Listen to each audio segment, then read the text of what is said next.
Hello guys, tu ni ko he video khat na sim ke tin ong chi video chi pi video de ham ti le langa ke ta na mai chom sim pi na sa sang le nu mai chom sim pi na kina kana chi wa chun thil an ken pe wen na hi cho chu pi ham za mun nom tam pi no vin ko mina nan se vin na chu le mun nom zo ja chu phat ne ge sang ta in an ki ve sa man pun na tu ni ko he pi ham ti pa chu atam hlom ho he lo tu chom he na pi an ken pe hon pi kan ke pu ham chi pas kan ve sa de hin na nei go ti taw tin in thil hom mi ga ki ve sa ka hi na hilo he ka hi na hilo he ta be a pi mi banga hoi pha pon helo na in sung mi ti ga ki ve sa le hoi ta ye len na lo ta he iwa YouTube content sim dinga wang cha bol jing ai tan na mi request dong du ya ai pile ana pan tau ti o na ve pan tau te sa oi sa sa i dressing table pan ti o chi ai aman tama tap he chi na ke ni panga hoi pi ko ham ve na ide ki ko en iman dan he ke nin cho ko na naw lo ho pi ham na hoi lim jong ga ki pai thi na sa no ya he bible che le kin ni a an pi ho che na bible no ha to na khat na để cầm cái quần để quay lên từ cái đó lại hoa cái vẻ gì thì đàn này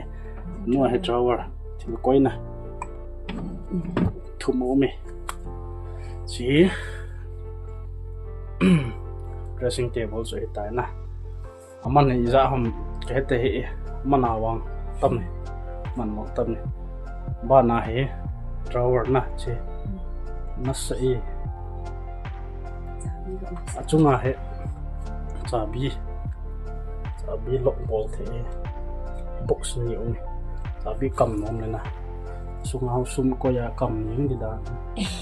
super ko video ya ma 1 2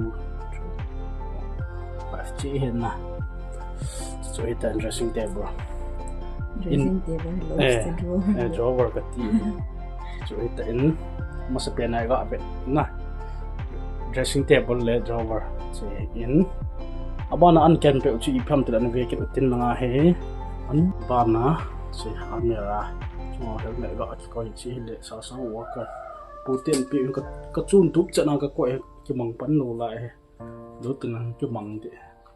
che la camera na le na le he chi um he chen noi la box sunga he ma von ki ko hen ke von lo he ma von se tip se na ko he pp let's see now send drawer na now send one ho la he ki ko hen sa sang one ho to ka sang hol yo la ki ko hen 1 2 3 4 5 box na me hen ba na he chi mu chi na khăn nấu lon hòn ấy biểu trợ hệ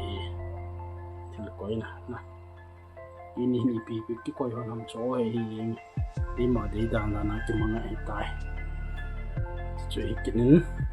chỉ để sa sang nấu lon họ ăn biểu na vẫn đã nè vẫn coi nè thì coi nè mà kéo sẽ có cái coi chỉ hệ fridge đi nó ấy có thể nó sẽ ta phân để tụi ấy ambience chỉ hình na có sao sẽ cover lâu lại hồi lâu lại áo chỉ pp lệ guest box ai sẽ xuống ai gift tấm pi mà hệ tu kia hệ khô lâu lại ít biếm những cái hệ lại kiểu xuống ao họ nói họ ăn pi họ chứ na pi đi bà nè thì nè là ông hay hắn sẽ ta biết ta ti chana hom do lo ai guess book ti lam ka he khai in mas 1 2 3 4 bọt lì bị béo quay vụ làm khế nó sẽ thì mình nó lại thì mình đi tiền nó sẽ bana nào sen rồi thì nào sen bụng dễ tại lại có lúc sợ gì tại bana chỉ rong hay là lại ok có tôi đừng giống gì đâu mà đây design cho nó sẽ phải mua bị định tạm rồi hiến chú tới na là mai chăm xin bị na ngon thu bên sao sáng tiền hiện trả kinh chỉ tới tua hết chỉ là washing machine na 8.5 kg chỉ cầm ăn nuôi tay cái sụ đàn chỉ tay liền thôi lại cái tạ tạ vì Happy Mother's Day à chứ rồi sống sao vlog cầm vào nó mua để hình chiếu na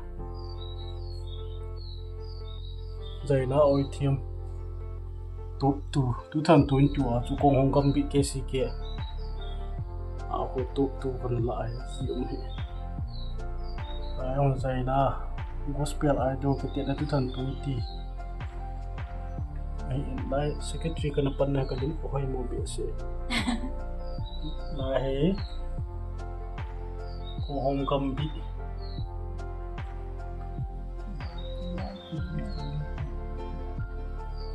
ôi mình tưởng cái này thôi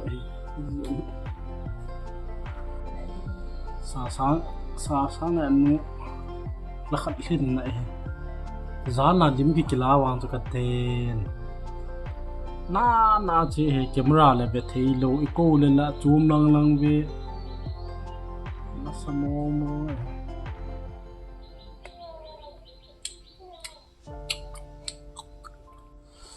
sáng nó ngã lại lim hết chưa chỉ là chân này rồi lim cái thôm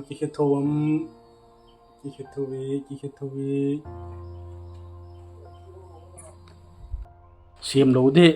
đê cái tỷ lệ sáng nó ấy nọ cần ball lỗi tệ mà cái ball sạt là nôm kết lỗi cho xây gì cái ball sạt cái gì mà bằng cho chị in ball lỗi tệ yo kín cái chạy ni lăng cho ít na phát thì mua ai lại cái ball thấy lỗi hình tuân khóa hay phát bẹ na cần ball hòn hay request ball hòn cho nôm tan na về ta bên cho gì nghe sao ông khăng tán ngay chỗ hiện nè cần vetsah hồ chứ chỗ hiện tu pi ta ông hi si mà bằng ạ amuno mo dengan cần vetsah ban video lang le tin dang dang import kit moto kit do tan tin tun ni kwa dengan video chu hi hoi nam phanam ti chu in si ta ben bye bye